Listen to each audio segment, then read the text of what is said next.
प्रेम्स अस्पताल प्रथम दर्जे सहायक प्रकाश मालगे जिला उस्तुवारी कार्यालय के सामने अपनी मांगों को लेकर धरने पर बैठ गए हैं। प्रकाश मालगे ने कहा है कि मेरे खिलाफ लगे झूठे यौन उत्पीड़न के आरोपों की जांच रिपोर्ट में 1 से 3 महीने की देरी हो गई है। मुझे न्याय न मिलने का गहरा दुख जताया है। अस्पताल में मेरे दौरे के दौरान महिलाओं ने मेरे खिलाफ यौन उत्पीड़न का आरोप लगाते हुए शिकायत दर्ज कराई और खुलेआम एक बड़ा नाटक रचा। इस संबंध में प्रकाश मालगे और राजकुमार मूल भारती सुधाकर ने मीडिया से बात की। केपी न्यूज के कैमरामैन पपुराज का कवरेज। देश विदेश और स्थानीय समाचारों के लिए देखते रहिए आपका अपना चैनल केपी न्यूज 24/7। अधिक जानकारी के लिए चैनल को लाइक, शेयर और सब्सक्राइब करना ना भूलें। राजकुमार मूल भारती ಅಂತ ಹೇಳಿ ನಾನು ಕರ್ನಾಟಕದಲ್ಲಿ ಸಂಘರ್ಷ ಸಮಿತಿ ರಾಜ್ಯ ಉಪಾಧ್ಯಕ್ಷ ಇದ್ದೀನಿ।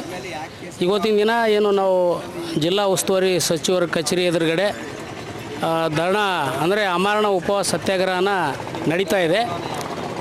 ಕಾರಣ ಏನಪ್ಪ ಅಂತಂದರೆ ನಮ್ಮ ಪ್ರಕಾಶ್ ಮಾಳ್ಗೆ ಅವರು ಬ್ರಿಮ್ಸ್ ಆಸ್ಪತ್ರೆ ಒಳಗಡೆ ಏನು ಸರ್ಕಾರಿ ನೌಕರಸ್ಥರಾಗಿ ಕೆಲಸ ಮಾಡ್ತಾ ಇದ್ದಾರೆ।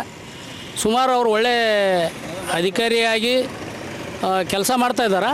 ಆದರೂ ಕೂಡ ಏನದಂದರೆ ಇತ್ತೀಚೆಗೆ ಕೆಲವು ಈ ಹೊರಗುತ್ತಿಗೆ ಒಂದು ಮಹಿಳೆಯಲ್ಲಿಂದ ಅವರು ಭಾಳ ಮಾನಸಿಕವಾಗಿ ಭಾಳ ಕಷ್ಟನ ಅನುಭವಿಸ್ತಾ ಇದ್ದಾರೆ।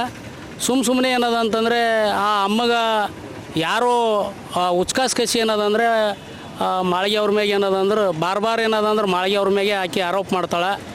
ಏನೇನೋ ದೌರ್ಜನ್ಯದ ಮಾಡ್ಯಾರಂತ ಭೀ ಕೂಡ ಏನದಂದ್ರೆ ಕೇಸು ಅದು ಎಲ್ಲ ಕೂಡ ಮಾಡಿದಳು। ಆದರೂ ಕೂಡ ಅದು ಸತ್ಯನ ಇನ್ಕ್ವೈರಿ ಆಯಿತು। ಆ ಇನ್ಕ್ವೈರಿ ಒಳಗಡೆ ಏನದಂದ್ರೆ ಇದು ಆಗಿಲ್ಲ, ಎಲ್ಲ ಸುಳ್ಳದ ಅಂತೇಳಿ ರಿಪೋರ್ಟ್ ಕೂಡ ಆಗಿದೆ। ಆದ ನಂತರ ಕೂಡ ಏನದ ಅಂತಂದ್ರೆ ಆ ಮಾಳಿಗೆಗ ಅಮ್ಮಗೆ ಏನು ಸಂಬಂಧ ಇಲ್ಲ। ಏನಪ್ಪ ಅಂತಂದ್ರೆ ಇವರು ಯಾರು ಕೆಲಸ ಮಾಡ್ತಾರೆ ಕೆಲಸದ ಹಾಜರಿಯನ್ನು ಇವರೇ ತೊಗೊಳ್ಬೇಕು।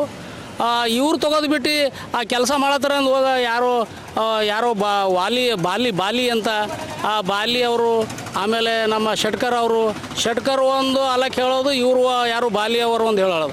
ಹಾಜರಿ ತೊಗೋಬೇಕು, ಇವ್ರು ಯಾರು ಓಡಿದ್ರು ಯಾರು ಮಾಡತ್ತಾರೆ ಯಾರಿಲ್ಲ ಡ್ಯೂಟಿ ಯಾರು। ನನ್ನ ಹೆಸರು ಬಿ ಸುಧಾಕರ್ ಹೆಕ್ಕಂಬೇಕರ್ ಅಂಥೇಳಿ, ನಾನು ಸಮಾಜ ಸೇವಕಿದ್ದೀನಿ। ನಮ್ಮ ತಂದೆರು ಕೂಡ ಸಮಾಜ ಸೇವಕರಿದ್ದು ಹೋರಾಟಗಾರಿದ್ದರು। ಎಲ್ಲಿ ದಲಿತರ ಮೇಲೆ ದೌರ್ಜನ್ಯ ಆಗ್ತದ ಅಲ್ಲಿ ನಾವು ನಮ್ಮ ಸಮಾಜದ ಪರವಾಗಿ ವ್ಯಕ್ತಿಗಳು ಅನ್ಯಾಯ ಆಗ್ತದೆ, ಅಲ್ಲಿ ನಾವು ಭಾಗವಹಿಸ್ತೀವಿ। ವಿಶೇಷವಾಗಿ ಪ್ರಕಾಶ್ ಮಾಳ್ಗೆ ಅವರು ಒಳ್ಳೆಯ ವ್ಯಕ್ತಿ, ಒಳ್ಳೆಯ ಸರ್ಕಾರಿ ಸೇವೆ ಸಲ್ಲಿಸಿದ್ದಾರೆ 35 ವರ್ಷದಿಂದ ಆರೋಗ್ಯ ಇಲಾಖೆಯಲ್ಲಿ। ಅಣ್ಣವ್ರ ಮೇಲೆ ವಿನಾಕಾರಣ ಅವ್ರ ಸೇವೆ ಸಲ್ಲಿಸಲಾರ್ದ ಕೇವಲ ವ್ಯಕ್ತಿಗಳನ್ನ ಒಂದು ತಪ್ಪು ಅಪದಾನ ಹಚ್ಚಿ ಶಿಕ್ಷೆ ಮಾಡಬೇಕಂತ ಪ್ರಯತ್ನ ಮಾಡಿದರು। ಸರ್ಕಾರ ತನಿಖೆ ಮಾಡಿದ್ರು ಕೂಡ ಅವರು ನಿರಪರಾಧಿ ಅಂತ ಸಾಬೀತಾದ ನಂತರ ಯಾರ ಮೇಲೆ ಅವ್ರ ಮೇಲೆ ಆರೋಪ ಹಚ್ಚಿದ್ದಾರೆ, ಅವರು ಕಾನೂನವಾಗಿ ಕಾನೂನು ಚೌಕಟ್ಟಲ್ಲಿ ಅವರು 30-35 ವರ್ಷ ಸರ್ವಿಸ್ ಮಾಡೀನಿ। ಇಲ್ಲಿ ತನಕ ಬರೀ ಅಧಿಕಾರಿಗಳದ್ದು ಕಿರುಕುಳ ದಬ್ಬಾಳಿಕೆ ತಾಳ್ಕೊತಾನೆ ಬರ್ತಾಯಿದ್ದೀನಿ, ಆದರೂ ಸಹಿಸ್ಕೊಂಡು ಬರ್ತಾಯಿದ್ದೀನಿ ನಾನು। ಈ ಕೊನೆಯದಾಗಿ ಏನಂದ್ರೆ ನನಗೆ ಒಂದು ಹುನ್ನಾರ ನಡೆಸಿ, ಕೆಲವು ಕಾಣದ ಕೈಗಳು ಹುನ್ನಾರ ನಡೆಸಿ ನನ್ನ ಮೇಲೆ ಒಬ್ಬ ಹೆಣ್ಮಗಳಿಗೆ ಮುಂದೆ ಮಾಡಿ ಲೈಂಗಿಕ ಕಿರುಕುಳ ಆರೋಪ ಹಚ್ಚಾರ। ಆ ಕಿರುಕುಳ ಮಾಡಿದ ಆರೋಪದಾಗ ಮೇಡಮರು ಬೆಂಗಳೂರಿನಿಂದ ಬಂದು ಅವರು ತನಿಖೆ ಮಾಡಿದ್ರ ಬಗ್ಗೆದಾಗ ಅಂತೇಳಿ ಹೇಳಿದಾಗ ತನಿಖೆ ಮಾಡಿ 3 ತಿಂಗಳು ಕಳೆದ ಸರ್ ಇಲ್ಲಿ ತನಕ।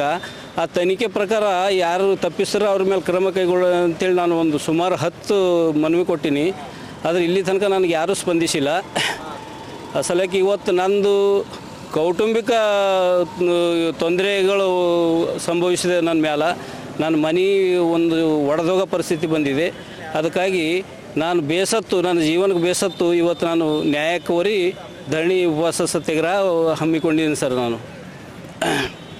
ಮತ್ತು ನಾನು ಯಾವುದೂ ಇಂಥ ಕ್ಷುಲ್ಲಕ ಬುದ್ಧಿ ಉಪಯೋಗ ಮಾಡಿಲ್ಲ, ಆದರೂ ನನ್ನ ಮೇಲೆ ಇಂಥ ಸುಳ್ಳು ಆರೋಪ ಮಾಡ್ಸ್ಯಾರ।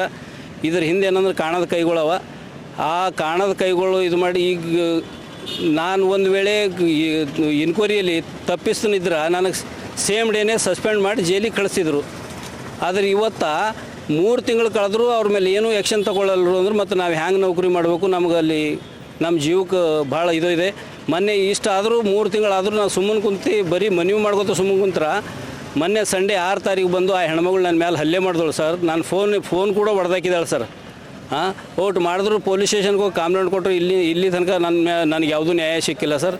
ಅದರ ಸಂಬಂಧ ನಾನು ನ್ಯಾಯ ಕೋರಿ ಇವತ್ತು ನಾನು ಜೀವದ ಹಂಗೆ ತೊರೆದು ನಾನು ಉಪವಾಸ ಧರಣಿ ಸತ್ಯಾಗ್ರಹ ಹುಡ್ಕೊಂಡಿನಿ ಸರ್। ಇದಕ್ಕೆ ನ್ಯಾಯ ಕೊಡ್ಬೇಕಂತೇಳಿ ನನಗೆ ಜಿಲ್ಲಾ ಉಸ್ತುವಾರಿ ಮಂತ್ರಿ ಅವರು